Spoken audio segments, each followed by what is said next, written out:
The human soul has a minimum daily requirement of entertainment, but listening to a podcast like you're doing right now, yeah, that doesn't count. Welcome to the world of MGM Rewards, where we have the greatest live shows on earth, the biggest names in sports, the best chefs on the planet, and the most unforgettable nights of your life. This is way beyond watching 20-second clips on your phone. This is all the entertainment you can handle and more. So join MGM Rewards now and visit MGMResorts.com to book your next Vegas getaway. Welcome to the show. Life insurance. What's your excuse for putting it off? Can't afford it? Too much hassle? Think your work coverage is enough? There's a lot of excuses for putting off life insurance, but one big reason why you shouldn't. If the unexpected were to happen to you, who would pay the mortgage, the kids' tuition, and all the other bills? In a time of grief, the last thing you would want is for your family to have to sell the house and struggle to survive financially. At Ethos, we could get you covered in just 10 minutes and boom, family protected. Rates can increase the longer you wait, so no more excuses.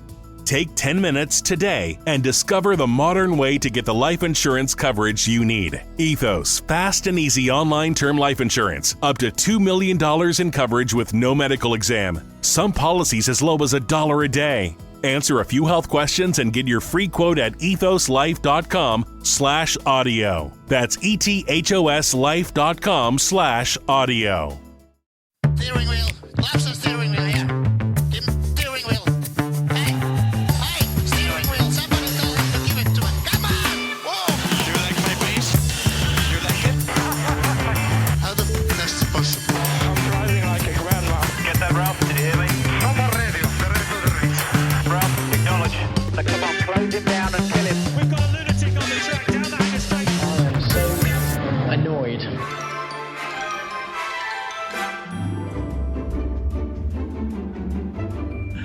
Welcome back inside the Parc Fermé for podcast number 758, the Qatar Grand Prix review. This is Todd. No, Todd, not now! AKA Negative Camber. You know I've asked you here. You must convince the villagers that I'm harmless. That's what I need you to do. We're going to review the Qatar Grand Prix. You know how we do this. We watch one, then we talk about it. Then we watch one, then we talk about it. Come on, Todd. That's exactly what we do.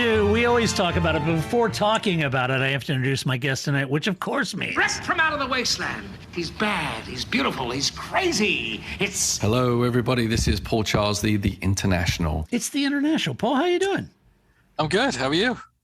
I'm good. Yeah. I'm good. You still Finally had a buoyed weekend at home. by the Petite success and winning Petite? Yeah. Still living that? Still. Yeah. There's a lot going on still. We had the GT4 team racing at Sebring in the 24 hours of Sebring, which sounds madness to me, but I wasn't down there. But that car was doing quite well also until 2 hours to go. It was leading, and then the gearbox broke. So there you go. But 24 hours around Sebring, God, that's brutal. Pummeling. Anything. Yeah.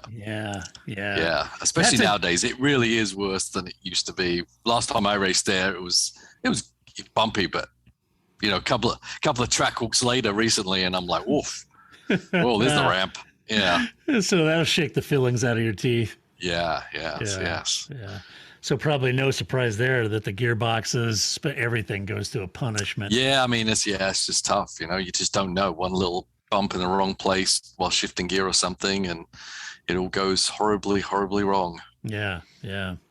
So it's not quite that smooth, interconnected, medium and high-speed turns like the Qatar, the Losail circuit was. Not quite. No, I think the Qatar circuit is more like the go-kart track I was at on Sunday, actually. So I liked it. I like this track. Did you? I mean, I know someone stated, I think, on Facebook, on the Parc Fermé Facebook, this track is boring to watch, and I as a driver, I liked it. I liked watching the inboards. I could see, how you had to be so precise and how much entry speed, mid corner speed, lateral grip, every single corner after corner, and you just had to get it right, and the car had to be right. So I think as a driver, it was probably a pretty fun deal to do just on a solo lap on your own, let alone racing with other people.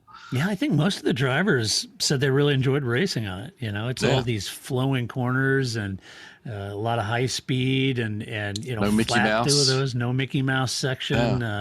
I think they all kind of liked it quite a bit. I guess the one danger zone was those green and white curbs behind the first curb that started, creating curb havoc. strike. Yes, yeah, curb it's gonna be strike. the next movie. Yeah, curb strike. Qatar. Curb strike. Look the out. revenge. The revenge. Yeah, curb strike is back, and this time it's personal. Crazy. Well, let's talk What's about her name? Jamie Curtis in her Pirelli outfit, trying to fight off the demons. Of the yes. That would be a good episode.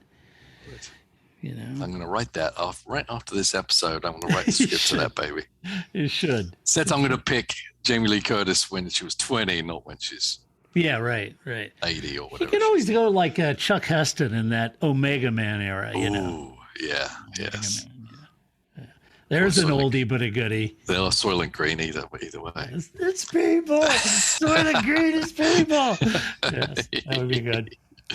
It would be good. Well, it was an interesting race in Qatar, and I want to talk about a couple of the elements. Look, Mercedes has a track record, folks, on new circuits. They just do, and so does Lewis. And come Saturday, it was clear that the pace they had in Brazil had kind of carried over to Qatar for sure. Despite the medium and high-speed corners in the middle part, they were still wickedly fast.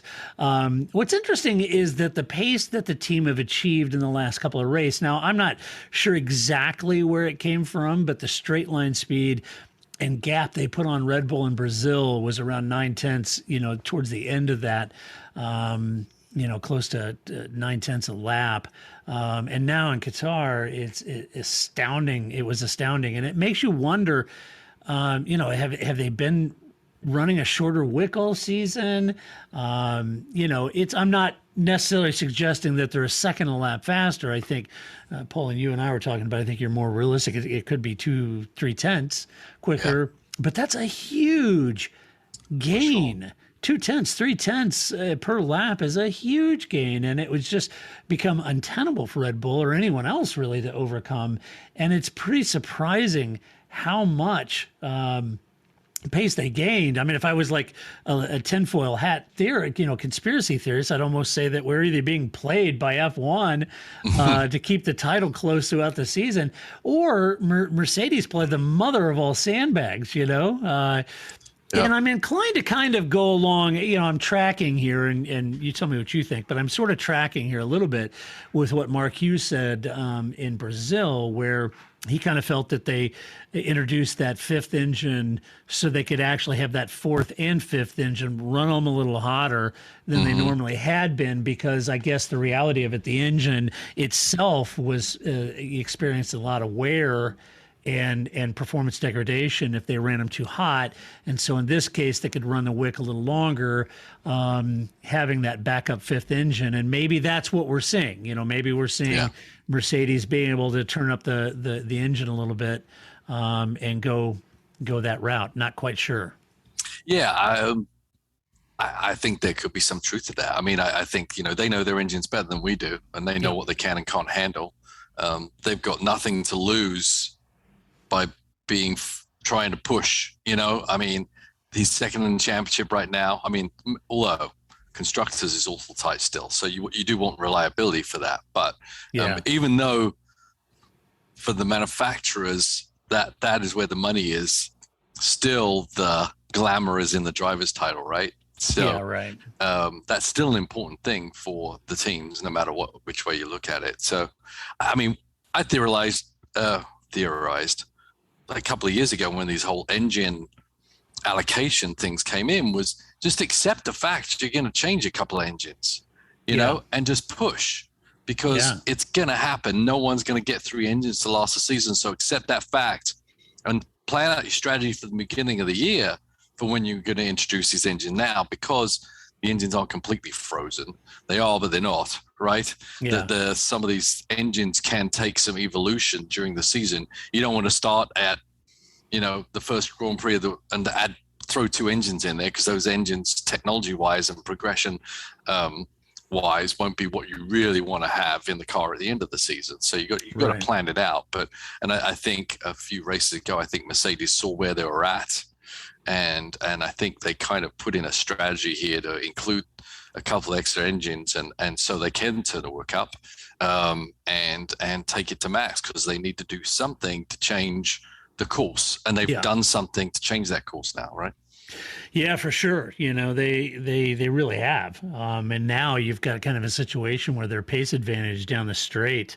You know, I think Christian Horner was saying it was bad enough in Brazil, but it was even worse here. You know. I can imagine. But to be fair, I mean, riding in car with Lewis, that car was handling awfully good too. Yeah. Honestly, in qualifying, that car was pretty hooked up. And sometimes but it all comes with, you know, they all work with each other, right? You get that extra engine power. You can maybe add a bit more downforce, a little more drag to make the car actually better through the corners too. So it's a double whammy, so to speak. And watching Verstappen's car, he was kind of, you know, didn't have that grip that I was seeing from Lewis Hamilton. So I think it's a combination of they got more power, they can put a bit more downforce, so therefore they were kind of superior nearly everywhere, at least with Lewis behind the wheel. Yeah, well, you know, if you got more shove in the back, you can put more wing on, get more grip, you know. And the tire issue was interesting because the tracks seemed to be harder on the front tires than maybe they were anticipating. And in particular, the front left, with Pirelli's Mario Isola saying, quote, we saw that a big part of it was that there are several corners where you're braking into the turn. So turning in with a lot of combined load on the tires, longitudinal and lateral, this always takes a lot from a front tire, and in particular that front left tire. And that would lead me to think that maybe, Paul, that, you know, that may have been part of Red Bull's challenge, is that it was a lot harder on the front tires than maybe they seem to do well when they get the rear tires in that heat temperature window and get that grip level out of the rear more so than the fronts. And maybe that was sort of Red Bull's challenge in this weekend anyway, having so much load and everything on the front. Yeah. They definitely seemed like Max couldn't hold the proper line. It seemed like the front was chasing out. Now, although it did occur to me that sometimes that's a little deceiving, because if you're in a car where the back end wants to jump out on you very quickly going into a corner, you kind of have to straighten the wheel a little bit, maybe make that curve a little longer so you're not just fighting the rear end all the way through the corner. I'm not quite sure what's going on. It seemed like more like understeer than just kind of straightening the car up so the back end doesn't swap around. But either way, there was definitely an imbalance in the car that just he didn't give him the chance to fight, really. As you say, you know, the difference was quite big, and Lewis obviously didn't have to push any harder than he needed to push. And so even though the gap was 8-7 seconds near the end before Max went in there to do his hot lap there, I think Hamilton still had a lot more left to use if he needed it. Yeah, for sure. There was another issue also heading into the race with a penalty for Valtteri Bottas and Max Verstappen nearly 24 hours after qualifying. And, you know, it caught me off guard when I tuned in for the race on Sunday and said, okay, well, Bottas and Verstappen both have a penalty. One was a 3 grid, or I don't know what it was. 3 and 5, yeah. Yeah. And I thought, what? Okay, so this is from qualifying? This is from Saturday? I don't understand. Bernie Ecclestone used to he used to continually argue that fans deserve and should know the outcome of a session on that day. Right. Waiting for a full day to assess new penalties just is not good for the sport. It's not good for the fans, regardless if it's the right or wrong call. And this leads to me wondering just a little bit about how tight a rein Michael Massey has on this sport. I know it's not easy. It's not an easy job that he's doing, and I get that. But I agree with Bernie. I mean, he used to be furious when things would upset the running order either in qualifying or race, and that you didn't know who won the race at the end of the day. He would be furious about that. And he was always saying that the fans deserve better. We should know at the end of the session definitively what happened and how they finished. And I tend to agree with him, Paul. I think Martin Brundle made some really good points in the Sky, broadcast when he was saying that, for Valtteri and Max both, the DRS was reactivated. There was nothing on their steering wheel showing it. Although, as you said, you come around the corner, you can clearly see the yellows. And, Martin was arguing when you come around that corner, you're focused on the car that's slowing down on the right-hand side, not the Marshall stand on the left. And so regardless, if there are yellow flags, there are yellow flags. And it seems to me that Michael and the F1 stewards could have went back on Saturday and saw the footage and saw the yellow flags and made the call on Saturday. But to wait 24 hours later or thereabouts, I don't know. That just left a sour taste in my mouth over that. Yes, Todd. Thank you for your message. I'll take that under advisement. I'll pass it on. And we'll have a little chat about it. Okay. We're looking at it, Jonathan. Thank you very much. We'll look into it, Jonathan. Thank you. Thank you very much. We'll be having tea in a minute. We'll discuss it. Thank you very much. We're having bourbons. And send up any spare crumpets if you have them.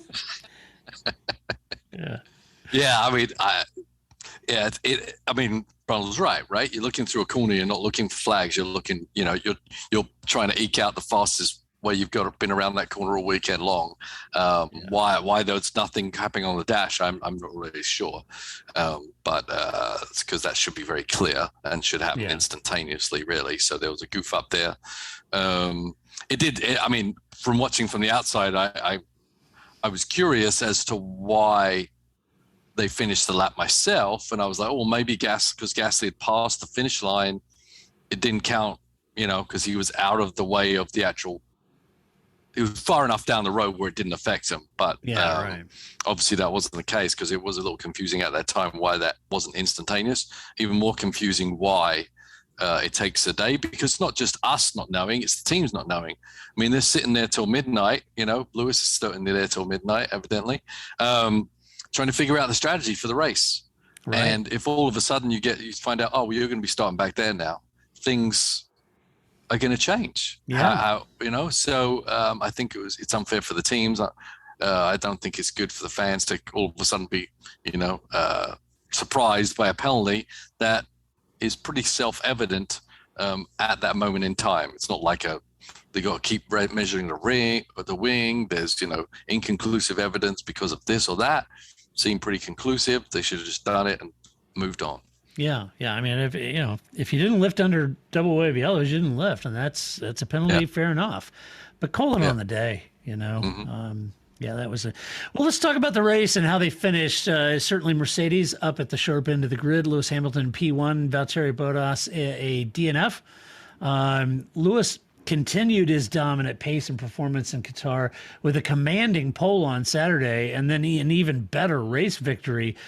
Terrific pace. He had a great start, and he kept the lead the entire race. In fact, just 17 laps into the race, Paul, he already had a half a minute on everyone else but Max. And by the end, he was about a full minute clear of everyone but Verstappen. And even Max was 25 seconds behind him. Now, to be fair, Max made that late stop for Sauce, but even so, he was running between 8 and 10 seconds behind Lewis by the end. Yeah. Lewis is just, absolute dominant performance in that car. That car was completely hooked up. Pace was there, plenty of shove. He's just 8 points behind Max in the title. And given that he only had to do what was required to keep that gap, it's not looking good for Red Bull heading into these last two races. Lewis seems to be absolutely on fire with those new engines. And Toto saying that, in the next race they get their spicy engine back. Not quite sure what that is, but I would imagine that's party mode all over. Yeah. No, he was hooked up. I mean, at the beginning of the weekend, it looked a little sketchy in the car. It did, yeah. But then they figured it out pretty quick. And by qualifying, that car was just on rails, as you say. So, And I think Max was having to overdrive a little bit to even get close.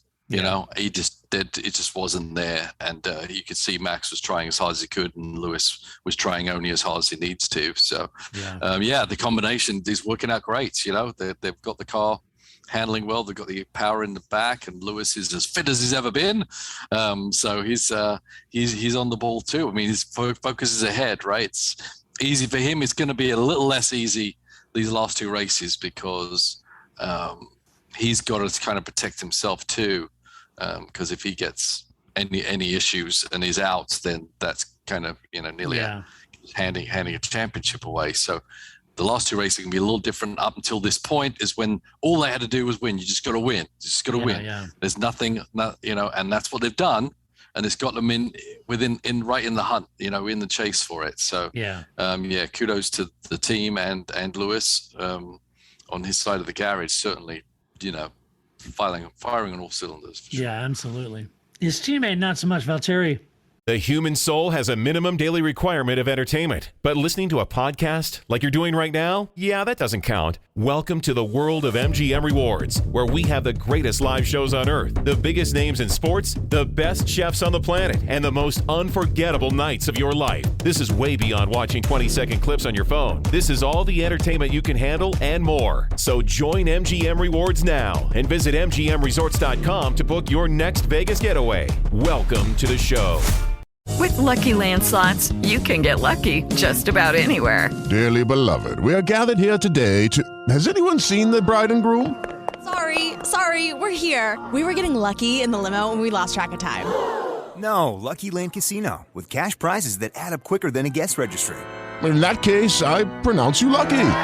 Play for free at LuckyLandSlots.com. Daily bonuses are waiting. No purchase necessary. Void where prohibited by law. 18+. Terms and conditions apply. See website for details. Had a bad day, and it's odd because he looked really good on Friday actually, but he couldn't deliver on Saturday. And in the race, he had a poor start, and ultimately got a call from Toto on the radio to pick it up. From P11. Do not want to hear that. You don't. It's one thing to have your race engineer call you, but when Toto says, "All right, come on, Valtteri, pick it up," it's like, 2 races in a row. Yeah, right. He was down. Calm down, Valtteri. I'm trying. Sorry, sir. So anyway, he was down in P11. Now the call did prompt him to pass a few cars. He did. Got in the hunt for third, but a puncture ended his race, and they retired the car with damage, and it was his 4th DNF of the season. So not going well for Valtteri on Sunday, Paul. And now he's, I don't know. Of course, if I'm Valtteri and you got Toto said, all right, pick it up, go get him. Yeah. Yeah, I mean, hopefully that wasn't what took to get Bottas to light a fire under him. I agree. I mean, we saw once he did get moving, the car had pace, pace that Lewis was kind of showing. But he was just sitting back there, man, and he got a hellacious start. I was watching the in-car, his revs were saying too low. I don't know if that was just the moment before and he raised his revs, but he didn't fire off the line. He got a little wheel spin, so he upshifted super quick between 4th and 5th. Yeah. Didn't help, just going backwards the whole way, and then really timid, I would say, amongst all the other cars around him. As it kind of puts you in a bad situation if you don't look forward and don't be more aggressive, and he just seems a bit timid. I don't know why it's that way. But once everything's stretched out and everything, and he could pick cars off one by one, but by then he was already half a minute behind the lead pack anyway. And that's exactly what Lewis needed both these are past 2 races. Lewis is worried where Bottas is. Why? Because they need Bottas to be ahead of Max. If Bottas had been second, then, where would we be in the championship right now? It might be evens, right? So Bottas's job is very important, and Lewis knows that. That's why he's questioning it. And to know that Valtteri's back in P11, after 2 laps, is like Lewis probably like, jeez. Yeah, you'd like to heard what Lewis's thought was when they told him, when he asked where Valtteri was, and they said P11. I'm thinking, oh crap. He's like, Are you kidding me? Yeah, I had a dream actually the night after the race where Toto was like, okay, Valtteri, sorry, but we're putting Russell in early. Yeah. Just to get to the end of the season and get we need something to happen, and you're not making it happen. So I know it wouldn't happen, but it would be an interesting turn of events should you choose to do that. Yeah. But I don't know what's going on with Valtteri. Struggling. He shows speed sometimes, like really good speed, but traffic is not his friend. No, it's not. And just to revisit the pace, I mean, as the fight tightens towards the end, there's certainly a lot of accusations, hints, allegations, and innuendos, from Red Bull or others. But apart from who's complaining, it doesn't really matter. I am generally intrigued by the massive gain in pace by Mercedes. But to be fair, Ferrari made a significant engine upgrade on their last engine that they introduced, and that's vaulted them ahead of McLaren in the title fight. But then again, McLaren has a Mercedes engine. So why, if Mercedes has this huge jump in performance, I'm wondering, where McLaren's jump is with their Mercedes. And I don't know what the rules are, right? I don't either. Who gets the allocations, and does it mean McLaren, to get this new hot motor, do they need to do an engine change? If it's hard of his rotation, or as we're theorizing, is it just a matter of he's got enough engines in his bay that he can turn the wick up that they are not willing to do because they don't want to take an engine penalty in these last two races? Or was McLaren given a menu and they didn't order the spicy engine? That's right. They just got the emails from other companies. Other Mercedes they've companies. Got the mild engine. It's like a Taco Bell hot sauce package. It's like, we'll just take the milds. I don't want the super spicy. Spicy. Yeah. I don't know. But despite the conspiracy theories and accusations, I've watched F1 for decades now, and this is a big performance turnaround, folks. Mm-hmm. So watch this space. But it's super impressive. Let's talk about Red Bull. Max in P2, Sergio Perez in P4. It was a mirror result of what they had last week with P2, Max and P2, Sergio and P4. A little more difficult this weekend to get the P2 and P4 with that pre-race late penalty on Sunday afternoon for the yellow flag penalty on Saturday. And this meant that Max started down in 7th and had to make up some serious ground given Lewis was on pole. Now, thankfully for Max did a lot of work at the start, moving from 7th to 4th, and then he made pretty quick work of Gasly and Alonso, moved into 2nd, but by the time he got back to Lewis, the Merc was already 4 seconds out in front. In the end, Max didn't have the pace to hunt down Lewis, so he opted for that late stop, Paul, to protect his fastest lap. He had it already, but he stopped late to put softs on just in case Lewis threw down a stonking lap, and he'll need to protect it. So he was gunning for it on that final lap. And at that point, it was really all about damage limitation mode for him for most of the race. Max, he did take the fast lap, so that helped. And there's an 8-point gap delta now between the two of them. I thought it was interesting. It was nice of Max in his post-race commentary to really kind of point out and highlight Fernando. He congratulated Fernando. He said that we all, and this is Max's word, he said, we all know how good he is. There's no doubt about that. So it was great to see Alonso on the podium again. Yeah. I thought that was nice of him. Yeah, you don't expect that from Max, actually. He's really concerned about other people. It doesn't seem like it anyway. Yeah, right. And that's why it caught me off guard. That's why I mentioned it, because it's not something you typically would hear out of Max. And to make a comment about how good Alonso, I thought it was, it's fair on him. Yeah. No, Max got a perfect start. I mean, a perfect start, which he needed, fully focused. It's like he couldn't afford to be P7 coming out of turn 2, that would be... I think eventually it probably still would have made it P2, but, making quick work of everyone ahead was very important. And the easiest way to do it is from a great start. And that's exactly what he got. Kept himself out of trouble, picked off the rest of the guys that he needed to on his way up. Right. But as I said, I think he was on the limit with the car, just trying to stay up with Lewis.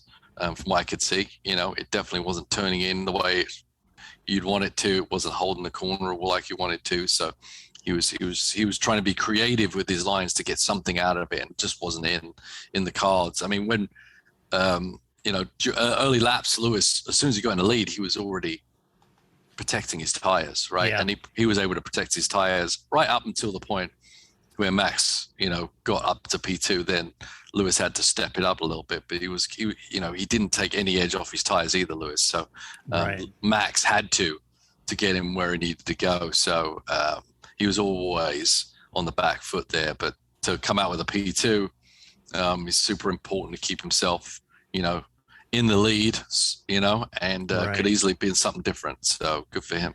Yeah, that was good. Sergio, he had a little tougher race. Sergio's struggles really kind of started with that poor qualifying pole, and he made up a lot of places from P11 early on. Conversely, with Valtteri down at P11, not making up those places. Not so with Sergio. He was the most prolific passer on the day. I thought some of the best action on track was Sergio cutting himself all the way back up to contention. When they stopped him for that second stop, though, Paul, it put him behind the one-stoppers.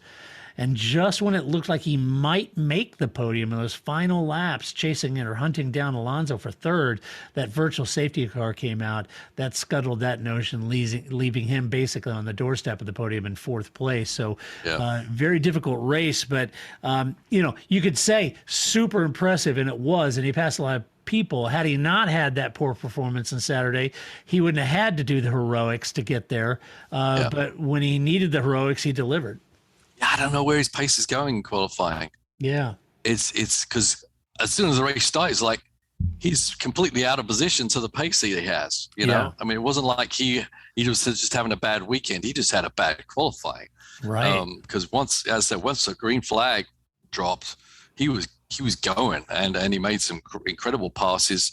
It was good. I think, the DRS, sometimes it showed itself to be super effective, but a lot of those passes he did it was just about right if you want to think of it that way. But he really had to fight for those passes he did on the outside of turn 1 and 2 and 3. I mean, he really had to drive that car forward. It wasn't easy. Just 1, 2, 3, 4, 5. He really had to drive 100% that whole race, and it was a shame for him that he didn't get the chance to fight Alonso for the P3, because I felt like he deserved it. But that's racing, right? You just never know what's going to happen and how the events are going to turn around. But at least he did get points, and at least he got a lot more points than Bottas did, and that really helps Red Bull. Yeah, for sure. I guess which prompts the question on. You like my pace? You like it?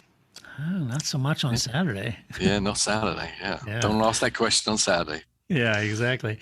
Also, in other news out of Red Bull, Christian Horner was hauled before the stewards for a comment he made about the penalty. Hold? Is that what they do? Do they go in there, and they grab him by under his shoulders, just kind of drag him to the steward's office? Yeah, I love they that. haul him. That's haul a him great off. word. They hold him. No. Ginger Spice is screaming, "Stop! That's my husband." Yeah.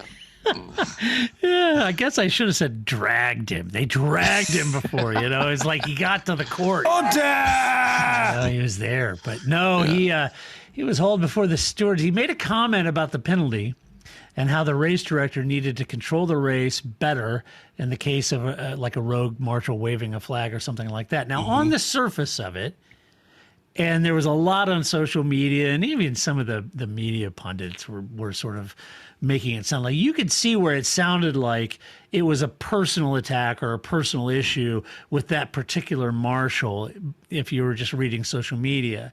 And to me, I was like, folks, but context here, the context on this issue. What he was saying, if you listen to what he was saying in context, what he was saying is that the DRS was enabled on the track. The data streaming to the drivers, to the team, showed it was a green track. Everything was all good to go. And with the slowing car, and the drivers were focused on that as they came around the corner, and not just one marshal stand waving a yellow flag off to the left. And so I agree with him in the sense that Massey has all of that data regarding the green, and you've got one marshal waving a yellow flag, right?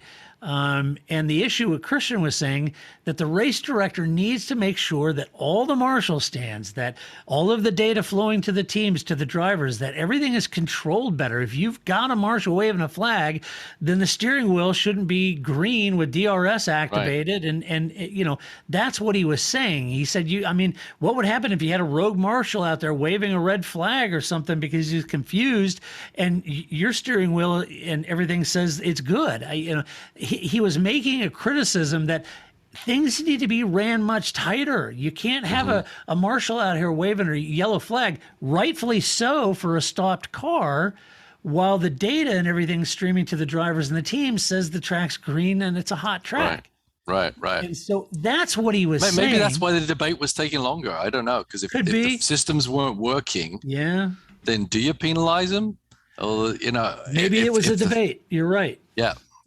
Yeah, you're right. I sort of agree with him. And then, waiting, as Paul, as you just said, maybe that's why it took so, I don't know.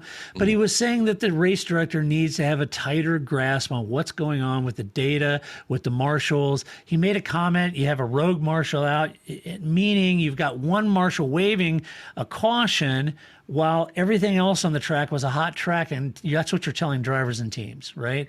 So that's a problem, and he's right. That is a problem, and that's what Martin Brundle pointed out, and I agree with him, and I think Jenson Button agreed too.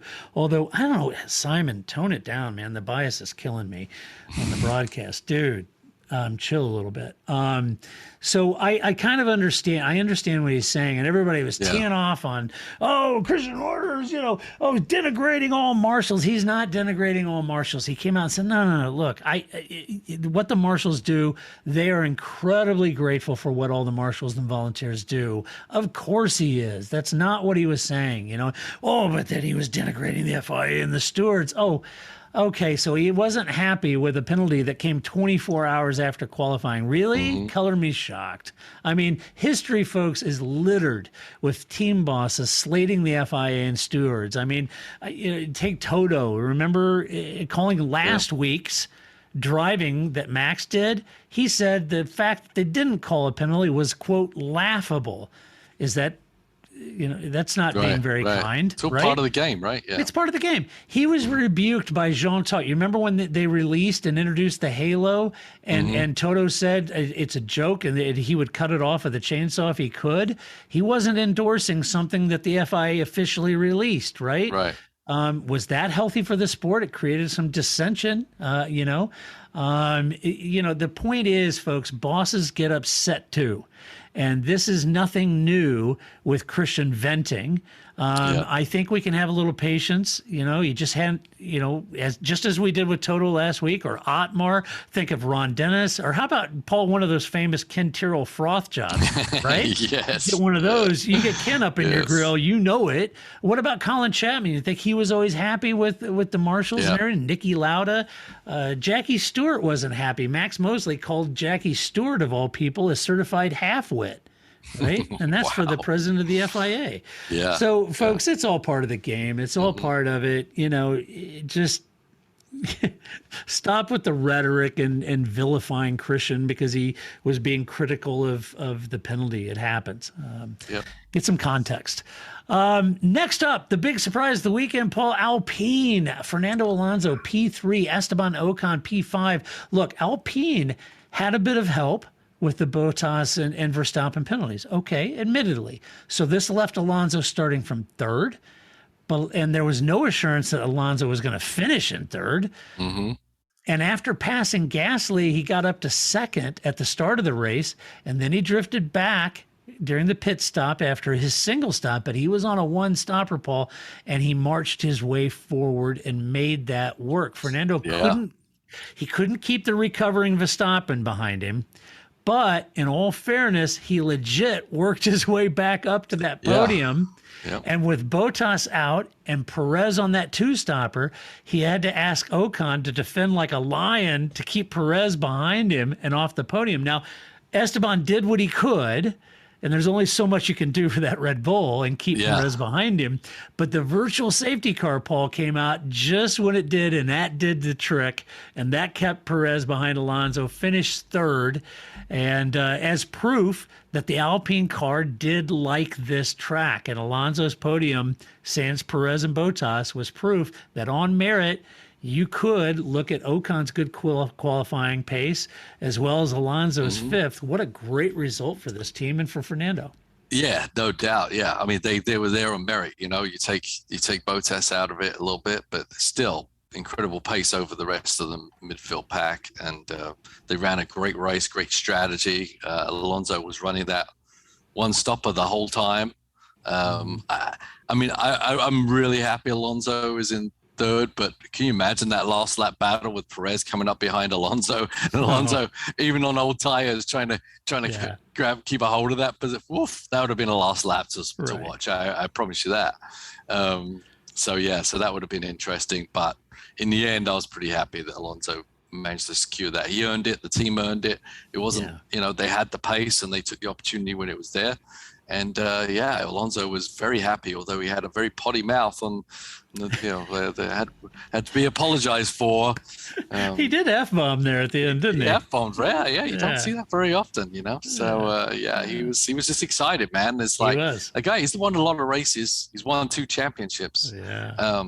So it's interesting, but he just hasn't been there for a very long time. So to be up there at the top, in the top 3, it's got to make him feel good. He's been in and out of Formula One, in and out of different teams, and this is kind of solidifying that he should still be there, but not that we doubted that for a second. No, it's for sure. And like I said, you could say, well, it was an otherworldly performance by Alonso, and he is Alonso, by the way, and certainly got on third. But like I said, this Alpine car liked this track. Esteban had a great qualifying session, started in a good position, had the pace during the race to finish fifth. Okay, so he couldn't hold off the Red Bull of Sergio Perez. Few could.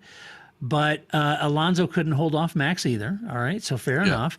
But, hey, they both held off the AlphaTauri of Gasly and both Ferraris and both McLarens, and that's a great race for them. Okay, put Bottas and Sergio back in third and fourth. They still would have been fifth and sixth. Yeah. And their battle against AlphaTauri in the championship, super important for them. That's a big haul of points for them to do. And as we say, they're a factory team.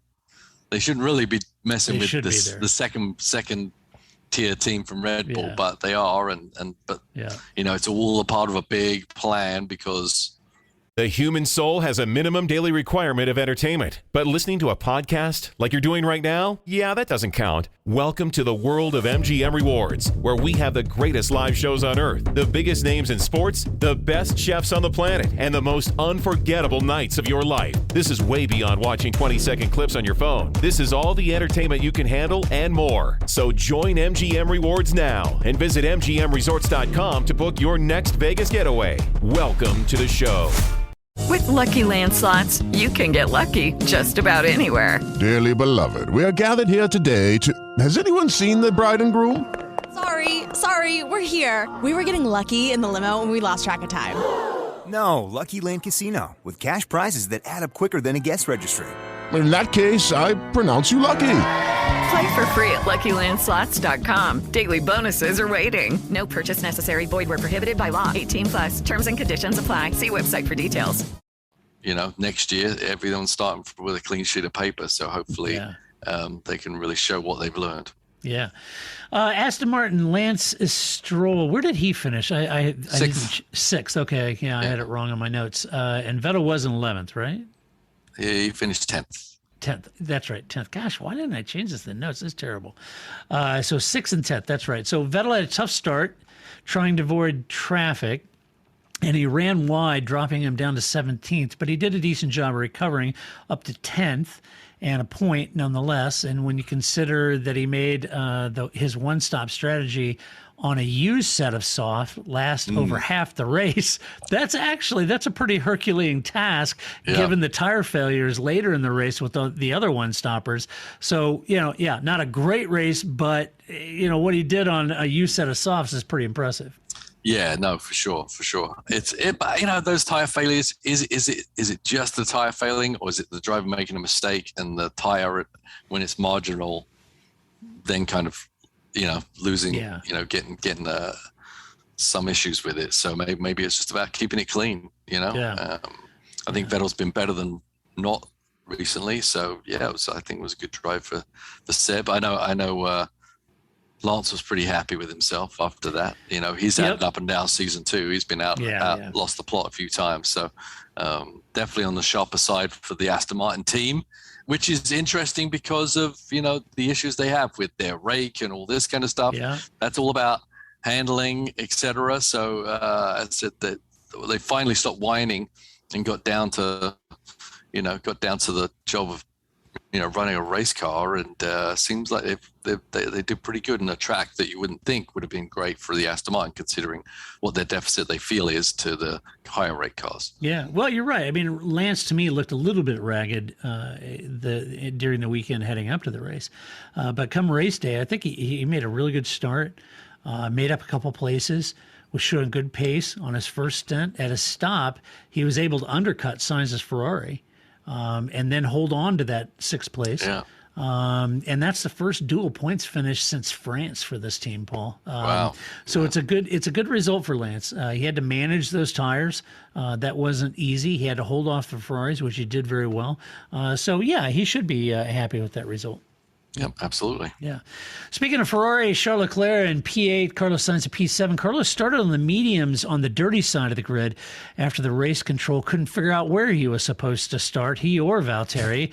And as they gridded up, and then they had to switch the whole teams. And, again, I mean, what is like a clown show out there? Yeah, Either race control was confused or the teams, I don't know what was going on. But anyway, they did get him eventually on the right side of the grid. Sainz had a slow start, made his long first stint work. And when he stopped, he managed his hard tires until he could push.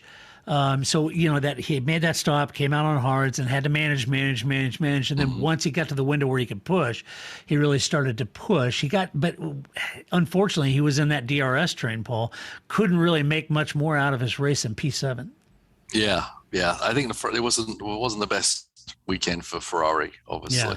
Yeah. And we're growing to expect them to be right there nibbling at the back of the Red Bulls and the Mercedes, if not a bit of drift. But not a good track for them. So that maybe tells something. They haven't quite got that chassis figured out. Obviously, Charles had his issue with the cracked chassis, and didn't know why his car was off pace. And then they found the crack in the chassis, and luckily for him, and that's great. Because he did make some big gains. I don't think Sainz really made a lot of gains during the weekend, but Charles did need to, and did, and it makes him feel better going home right now that they solved what the issue was. Because when you get out of a car and you're like, I don't know, that's not a good place to be. You're like, I'm driving well, but I'm a second slower. I can't even tell you what was wrong. And obviously, as tight as everything tolerances are in these cars, one little crack means that if things are moving around a little bit, and that's enough to take a second a lap off of Ferrari. So good for them for figuring it out, and no grid penalty for changing the chassis, which is interesting. Yeah. And it was probably the right call. They stacked those pit stops. And that was, in hindsight, that was probably the right call, both on the same strategy. So at the end of the day, stacking them and putting in a good performance on the pit stop from the Ferrari team, that was probably the right call, and got Charles, in and amongst it right there with Carlos. Yeah. Talk about McLaren. Where is my McLaren? There it is. Ron. Talking about McLaren, Lando Norris P9, Daniel Ricciardo Ricciardo in P12. Lando was the only McLaren to score points, leaving Zach Brown to say that their bad luck continued in Qatar. Lando had a good race going on his one-stopper and was trying to hold off a recovering Perez, but a slow puncture forced a second stop, leaving him towards the back. Now, in fairness to him, he was towards the back, and he fought his way all the way back up to ninth. Right. So that was a good result for Lando. He said he was disappointed. He lamented the tire issue, saying that Pirelli should just focus on making better tires because it's dangerous for them to be out there like that. And all I got to say is welcome aboard, Lando, because I've been saying that since 2014. I wish they'd just make great race tires and then let the difference between the drivers and the cars and all that, and not inject some artificial wear into the equation. So I'm with you, Lando. Yeah, I'm not sure if that was the issue. I don't know. When it was I'm the sure hardest he'll get tire they scolded make, for they saying had that. on there. Yeah, you're not going to get the free buy two get two free Pirellis this year, Todd. They won't send him a copy of the Pirelli calendar, the sexy Pirelli calendar. No. I mean, it's. I don't know. I think there's going to be a lot of analysis as to why these punctures were happening. But for the most part, it was happening because guys were making mistakes and hit parts of the track that they shouldn't be hitting.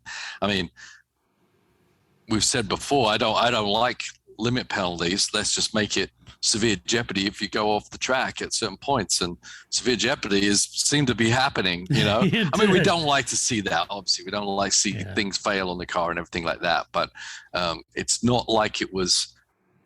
They weren't a part of that equation, I will say. Yeah.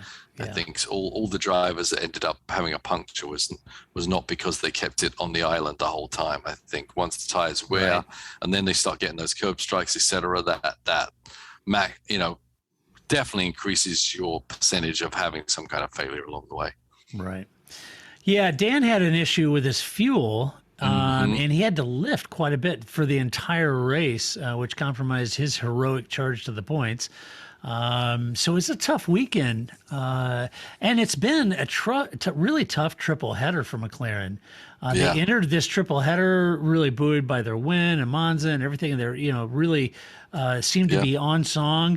But basically, on this triple header, they achieved basically to lose the points lead to Ferrari, Paul.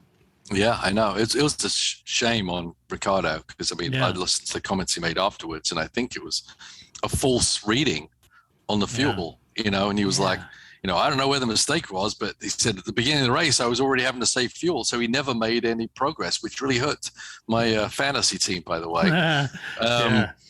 But, I mean, they basically threw a whole race away for Dan. He had to save fuel the whole race, lost position, didn't give him a place to fight. Once they figured out that there was an issue, it was too late, way too late. Way too late. And so, I don't know how much fuel was actually left on his car in the end, but it really is a shame that Dan didn't get the chance to fight there. But, he didn't qualify very well either, right? So he shouldn't have been able to fight his way through there. But definitely some issues there on the technical side for McLaren, which basically, as I said, wasted a whole race for Dan.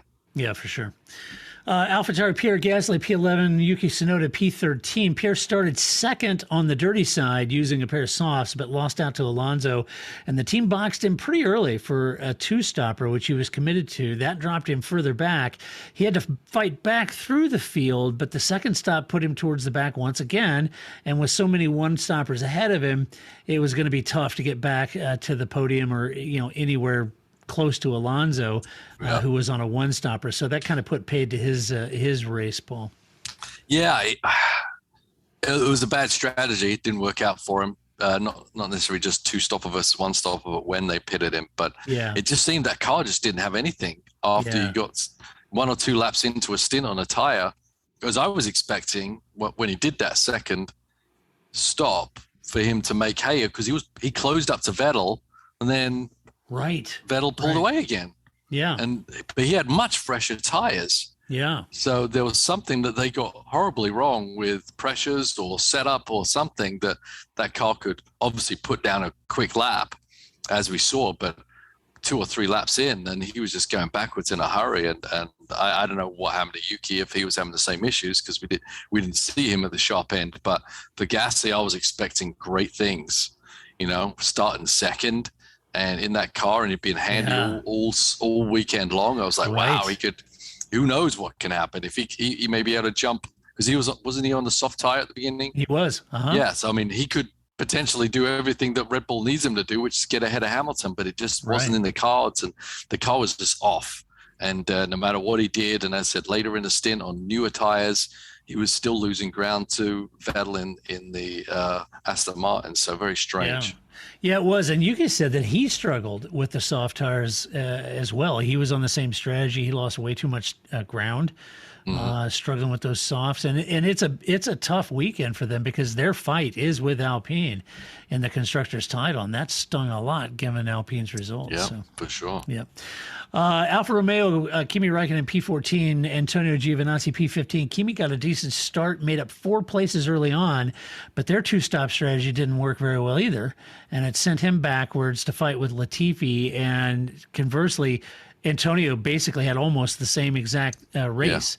Had a good start, gained 4 positions at the beginning, 2-stopper, left and planted at the back, and all the 1-stoppers ahead of him. 14, 15 is where they finish. Yeah, it's kind of like the same old story for Alfa Romeo, right? Yeah.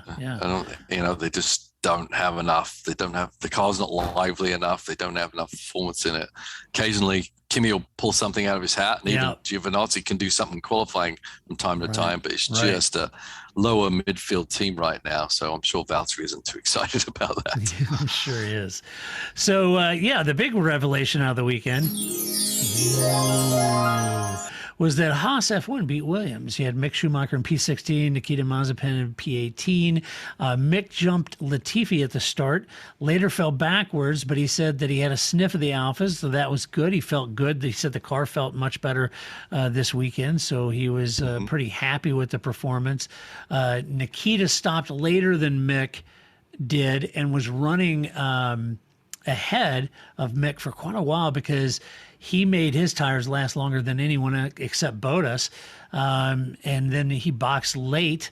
But even despite that long run, he couldn't gain enough really running that long. Unfortunately, he didn't have the pace to really make it work. So when he boxed, Mick got back around. But Gunther said it was one of the better races of this year because they beat Williams. So there you go. Well, yeah. Obviously, Williams had their troubles, but I don't think as they beat them, but they finished ahead of them. Yeah, right. But one thing to point out in the Haas is the differential is a lot smaller now, right? I mean, as you say, Mick Schumacher is hanging on to the Alphas. Yeah. Is that the car? Because I didn't think the car was really under any kind of development at all. Or is this purely the effect of these young drivers getting more experience and being able to tackle a Grand Prix weekend better and better? I mean, that's basically what the Haas said this year was about, right? It wasn't about the car. That's right. That's what Gunther said at the beginning of the year. Yeah. That's what he said. I think right now those, certainly Mick Schumacher, we've all got opinions about Mazepin there, but definitely learned a lot.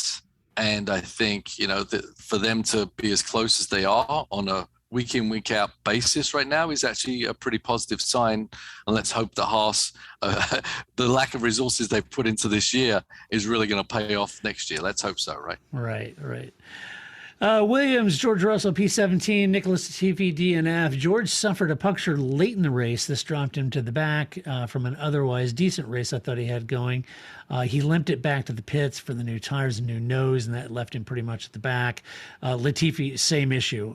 Just like a lap or so after that, had the puncture tire. He could not make it back to the pits, stopped out on track in a runoff area, which prompted the virtual safety car that scuttled Sergio's chance to go after a podium. And so they finished. And he's got a Williams, and he's got a Mercedes engine in the back of that thing. He does have a Mercedes. Coincidence? Come on, put your conspiracy hat on. Yeah. Let's think. I say Hufflepuff. There you go. So that's how they finish. That's what we think about how they finish. And you can share your opinion on what you think about how they finish. But let's give out some awards because that's typically what we tend to do on a race review. Yes. Move of the race, Paul. Who'd you have move of the race? That's few. I mean, obviously Perez had a bunch of moves out there, right? That's who I had. I had Perez on everyone. Did you? Okay, Yeah. but I did not have Perez because I went a little different because You went a little deeper than that, Paul. I went a little deeper than that, and I went with Ocon on Perez because when we were talking about moves of the race, pivotal points, if he hadn't have done that, repassed him and repassed him, even though he had a car that didn't have the tires, didn't have the grip, he just kind of lunged it in there. Yeah, knew it wasn't going to really help his position. He wasn't really fighting position. He was just fighting Perez to slow him down, and he did that. It seemed like Perez had taken care of him pretty quickly, but then Ocon just gave it everything to get back by and really made it difficult for Sergio. So that, easily filling up a couple of seconds of time that Sergio didn't have to give, which would have put him a lot closer to Alonso in those closing moments. So I think, even though he didn't hold him off very long, I think it was very crucial what Ocon did to give Alonso that podium slot. Yeah, so Esteban repaying the favor that Alonso did for Esteban. Right. Somewhat, yeah, absolutely. And it was fun to see Ocon just running over to Alonso at the end and congratulate him. I love that stuff amongst the teammates. It can be so different between teammates, but it's good to see. Yeah, it's a marked difference between Alonso and Hamilton in 07. Still running at each other, but with a different outcome once they got not with to each loving other. arms. Yeah, that was good. All right, next word is donkey of the race. We'll do it live. All right, who'd you get? Donkey of the race. I got a couple of options here. Oh boy. I'm just 50-50 on it because I got, honestly, McLaren with the Ricciardo fuel issue, chasing a phantom fuel issue that basically completely scuppered his race. Yeah. Or, of course, once again, my old punching bag Bottas. Underachieving in every aspect of his weekend. Ouch. Poor Valtteri. Is Bottas going to make the top 10 drivers of the year? Yeah, that's tough. Hey, I love you, Valtteri. Don't take it. Just don't take it too hard. Paul means well. It's meant to be a constructive. Oh, do you? Constructive criticism. Yeah. Oh boy, it's a kinder, gentler Paul Valtteri. Yes. Yeah. So my donkey, the FIA and the stewards for handing out Saturday penalties on a Sunday. That's tacky. Yeah. Tacky for me. Yeah. All right, then finally, drive of the race. Good God. Get down. Get down. That's right. Drive of the race. Who are you giving it to, Paul? I got to give it to Fernando. That's what I gave it to. Fernando. Why not? Yeah, great he drive, it. Fernando. I mean, just astounding. Holding them off. Great pace. Great qualifying. The human soul has a minimum daily requirement of entertainment, but listening to a podcast like you're doing right now, that doesn't count. Welcome to the world of MGM Rewards, where we have the greatest live shows on earth, the biggest names in sports, the best chefs on the planet, and the most unforgettable nights of your life. This is way beyond watching 20-second clips on your phone. This is all the entertainment you can handle and more. So join MGM Rewards now and visit MGMResorts.com to book your next Vegas getaway. Welcome to the show. Podium. Yeah, absolutely. Can you hear the podium, Fernando? It was a great result. All right, that's who I give it. Hey, real quick, I want to mention. I had a gentleman, Ethan Gibson at EAG Create, reach out to me, and he is an artist, and he creates custom art pieces, some motorsport art pieces, and he reached out to us and he said, hey, I have been a longtime listener of the show, and so he reached out and he said, would you be willing to do a drawing, and I would be more than happy to have a custom hand-signed piece of my artwork for one of your supporters in a drawing and send that to him. And I thought that, I was thinking you were going to ask me to draw something. I was like, well, that's not really. He wanted me to draw a picture of you. I don't know. That's not really very valuable. Well, I asked him. It's Ethan Gibson, EAG Create, and I posted. And I posted this story on our website, so you can go find examples of his artwork, links to his website. But I'm happy to say that I did a drawing, and our friend Elia in Australia won. Long-time supporter. You may know as Gigi the Cat on our website. Gigi the Cat. Gigi the Cat. Yeah. Long time, huge supporter of the Parc Fermé and a Patreon supporter. So this was just for Patreons only. And so congratulations to Gigi the Cat. And thank you. And then thank you to Ethan Gibson for what a lovely gift. That's a wonderful gift, wonderful guy. And I want to say personally, hello to his wife, who is also a listener, and bless her heart. So hello, and thank you to you and your wife for being gracious enough to offer this custom artwork piece, this gift signed by you guys, and then sending it to such a dear supporter of the Parc Fermé. So thank you so much, guys. That's a perfect scenario right there. That's awesome. It is. It's wonderful, wonderful scenario. And one of our listeners giving a bespoke custom piece to another longtime listener and supporter, and it's great. That's great. Just part of the TPF community. So thank you to both of you for doing that. All right, let's do some mailbag. Paul, we got some great questions. You've got mail. Yes. The first one up, Brian asks, hey, Todd and Paul, I was wondering your thoughts regardless of this year's outcome. Do you think this could be Lewis's last best chance of winning a championship with the new regulations and George being his teammate next year? As always, love the show and never miss it. Well, thanks, Brian. And it's a great question. Paul, what do you think? You're asking, that's predicting what Mercedes is going to be like in the next 2 years, and I've got a feeling they're going to be pretty handy. So I definitely don't think it's Lewis's last hurrah, and I think that's a good reason why Lewis didn't call it quits at the end of this year, right? I think so. Although it's a bit of a safety net because he does want to get that 8th championship, right? So I definitely it's a great chance for Lewis to still nail it this year, but I still think he's going to have plenty of opportunity in the next 2 races, 2 years as well. So I agree with you, Paul. I don't think Mercedes will be that far off the mark next year with the new regulations. This is a pretty daunting team that all the men and women that work at that team, all the names that we don't know at that team. Oh, that's my dog. Smokey's time. Yeah, it is. Yeah, that's him. Yeah, he's upset. You got the cutest dog. Yeah, he's a hoot. I may need to get my wife in to take him out. All right. He's ready to go out. Sorry, folks. Yeah. That's the organic nature of the podcast. What are you going to do? He was, he was over there sleeping.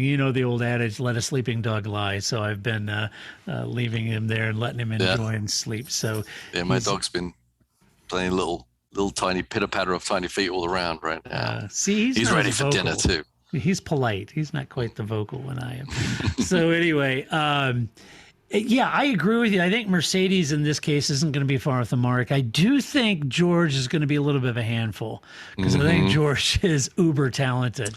But you can't put it past the wily veteran Lewis. I mean, Lewis is awesome, and I think he'll have some lessons for George in racecraft. Yes.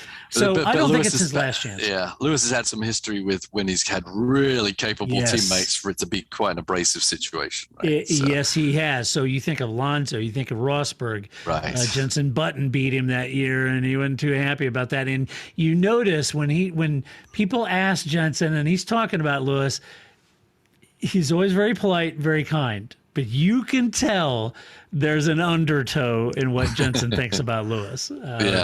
So, and we know from George, as we've learned to know him, he's not going to come in there to just back up Lewis. No, he's not going to do it.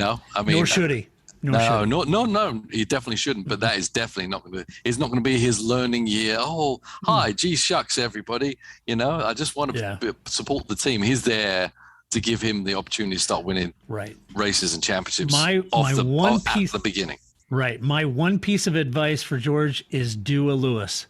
Mm-hmm. You go in there and knock his feet off the desk, just like he did with Alonso at McLaren. You got to do that. You cannot go in there and play wet nurse or be his, quote, wingman. That's what Valtteri did, and you see what happened there. That will happen to you if you don't go in there with the express intent of knocking Lewis's feet off at the desk, just like Nico Rosberg did. You're going to have to do that if you want to own that team and you want to win championships. That's what you got to, and I know George knows that. But anyway, I'm not lecturing George. George is brilliant, and he knows what he's doing. But that's what you got to do. Lando's doing it with Dan. You got to do it there, right? Max has done it with every teammate he's had. And so to that point, though, Brian, I do think there is a shelf life here. Either Lewis's own personal interest and passion for the sport could wane in the next year or two. Mm-hmm. And I could really see Lewis wanting to do something else, with his life. I could definitely see that. If he gets another championship, I could see that happening rapidly. I could too. I really could, because Lewis is, in the grand context of it, Lewis is still young. He's still a young guy. But when you've got Max, George, Lando, Charles Leclerc, Carlos Sainz, you've got some of these incredibly talented young, Pierre Gasly, some of these incredibly talented young guys. After a little while, it's like, I don't know if I want to do this, Right. These youngsters are fast, Yep. So anyway, great question, Brian. Let's go to the next one. Matt Jones asks, hey guys, enjoying the pod as usual. Do you think there will be a bit of a taint on whoever wins the championship in the end this year, with all the controversy surrounding Max Robust defending multiple times, bendy wings on both cars, unreal engines, the Silverstone incident? Does this leave it open to sour grapes from the eventual loser? I can't imagine Kristen taking the loss very well this year. The only real bad luck gripe was Max and Baku. Everything else has been tit for tat. Or is all fair in love and war? What do you think? I mean, it's, historically, a championship isn't always won by pure dominance. There's always some luck. Even, one of my heroes, James Hunt, right? I mean, no one questions James Hunt as being a world champion, but when you look at it, he beat Niki Lauda, who nearly died during the middle of the season and didn't race in all the races and won it by the skin of his teeth, but no one takes it away from him, right? So, and there was clashes and there was politics and there was, cars getting disqualified and all kinds of stuff during that season. Nothing took away from that season. It shows in the Rush movie there. Everyone can get to see kind of a good idea of how and why that happened. And throughout, the history of Formula One, there's always this ebb and flow when things happen and there's something untoward happening. There's bad luck, et cetera, et cetera. Even when Rosberg beat Lewis, there was some. Lewis didn't have the reliability that year, but no one's going to take that away from Rosberg because he had to be there and jump on the opportunity that was there. And there's always that happen in a season, in Formula One, in any series where there's reliability issues, there's crashes, there's incidents, there's intrigue. And that's what makes it such a great sport. So I don't think it takes away from anything, no matter who ends up winning the championship. Yeah, no, I agree with you. It takes a season to win a championship,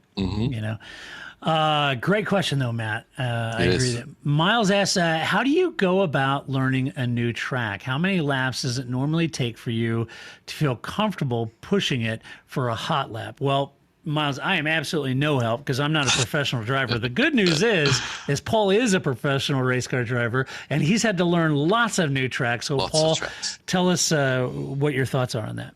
Yeah, well, it's harder the older you get, I'll tell you that. Not necessarily learn the track, to be able to push that boundary earlier when you do have a kind of a clue as to what to do.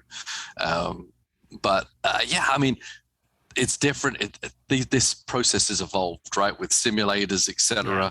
I mean, I know Ross Gunn, right? One of the things that amazed me about him jumping in the hard racing Aston Martin, getting to all these tracks that he's never been to before, and are very different from the European tracks. Be able to get a hold of it in like 5 laps. He pretty much had everything, but it's a lot of dedication and work too. It's not just a natural ability to learn a track. It's a lot of hard work before you get to the track. It's really being in tune and being focused on those very first laps to really pick out everything you need to know to and block out things you don't need to know, so you can get to the nitty gritty of each track and each corner as soon and as quickly as you can, because there's a lot of white noise on a weekend. Yeah. And you can even, and there is on a track, you really have to simplify a track down to the edge of the road and the apex, but there's a lot of other things going on. There's other cars out there, there's everything. But if you can really be super fine in tune with it, I think easily you should be able to get a really, really close within 10 laps. And then it's just about figuring out what to do to the car to get the best out of it. Interesting. So, because it did seem that they learned this track pretty darn quick. Right. You know? And back in the old days, though, in the older days, not putting you to an age, but back in the old days, the oldie-timey days, Paul, when it was black and white and when wheels. Back when you drove cars with square wheels. Yeah, that 30-inch wheels. I don't know how we ended up being 13, but they're very, very, very not much tread depth. Yeah. Right. But back in those days, so you would show up at a new circuit. How long did it take you before you were like full tilt hot lap? I'm not saying it wouldn't take me longer than 10 laps. Actually, I mean, you kind of get a gist of a corner, and as long as I always said, if you know the car and you don't know the track, or you know the track and don't know the car, you can get there pretty quick, right?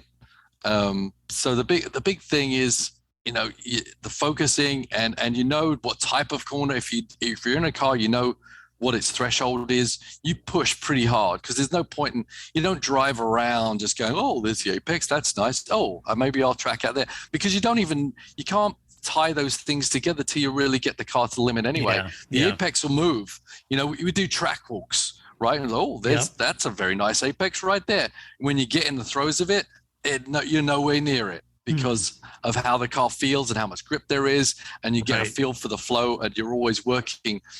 I'm always working on apex out and momentum apex out, right?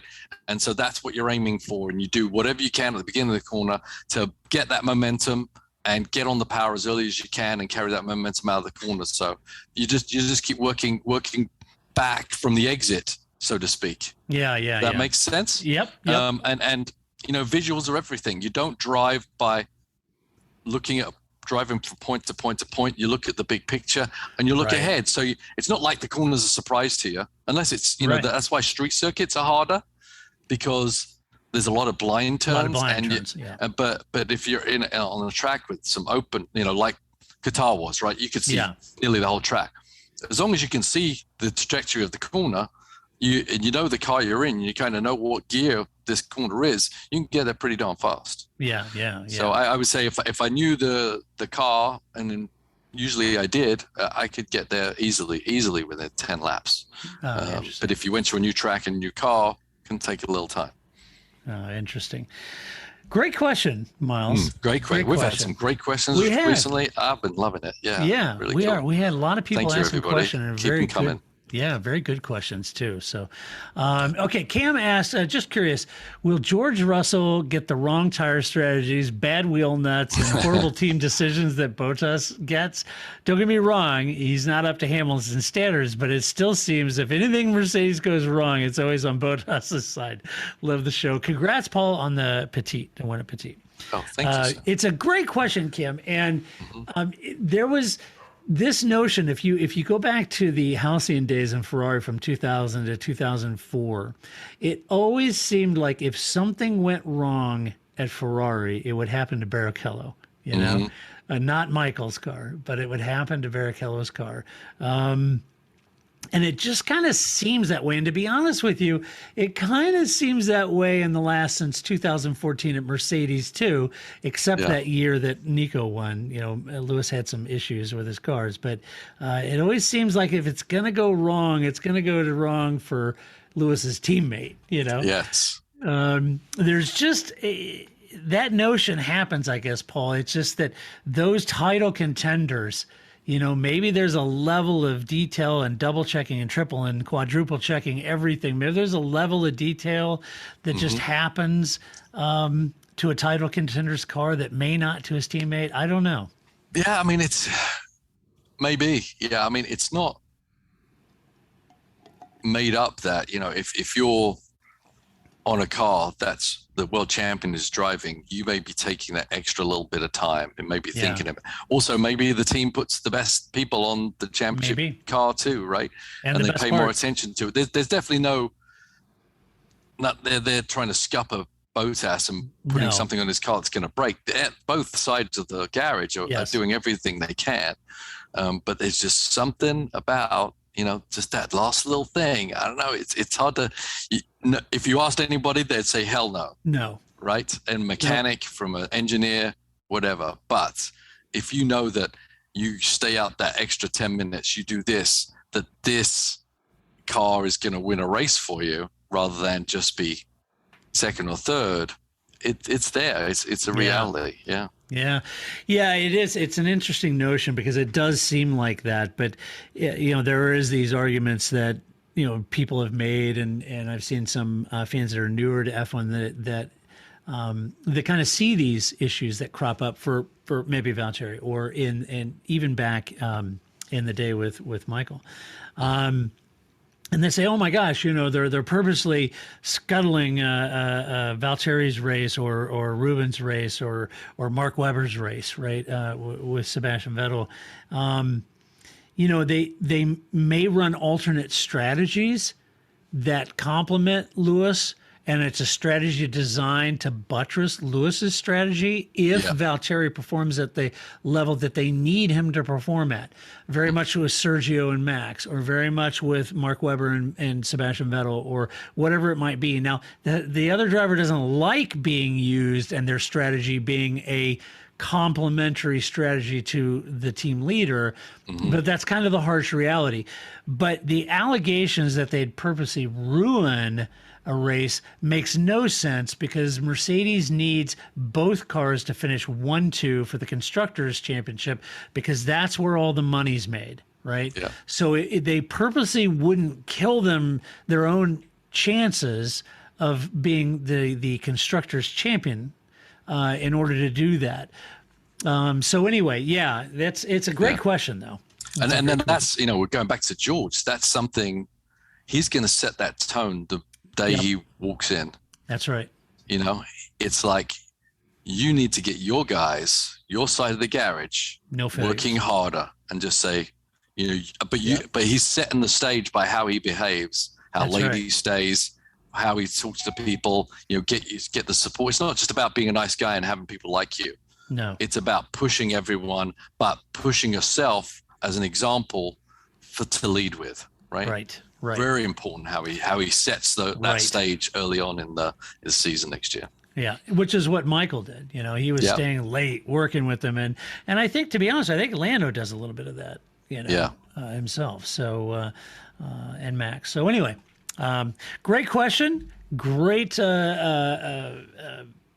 race. A lot of fun, but let us know what you think about it. You can go to theparcfermé.com, share your opinion. Just do it with decorum and civility.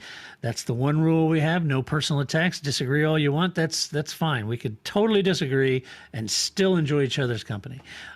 So perfectly fine. If you like the podcast, you can go over to iTunes, give us a good rating, give us a little love over there. Huge thank you to our Patreon supporters. We could not and would not do this podcast without you. And Paul, you get a reprieve, my friend. Into the day off now, I'll finally be able to catch up on the British baking show. I know. Yes. Yeah, Grace said, oh my God, the drama. I'm like, what? Yeah. I don't know. I haven't been able to catch up. I'm going to start working on that. No podcasts to do. You get a break. It's wonderful. I do. But we'll be back again with the inaugural Saudi Arabia Grand Prix. So that'll be fun in a couple weeks, in a fortnight's time. But until that time, I'll find Grace and we'll be back next week to do it all over again. Until that time, this is Todd and Negative Camber saying so long. That's it, man. Game over, man. Game over. I don't feel I've got to prove at all. I don't really want to prove anything. I started as an amateur with no idea or no intention of becoming I was curious to find out what it was like to drive a car fast, to drive on a certain circuit, to drive a certain type of car. Lucky Land Casino, asking people, what's the weirdest place you've gotten lucky? Lucky? In line at the deli, I guess? Aha, in my dentist's office.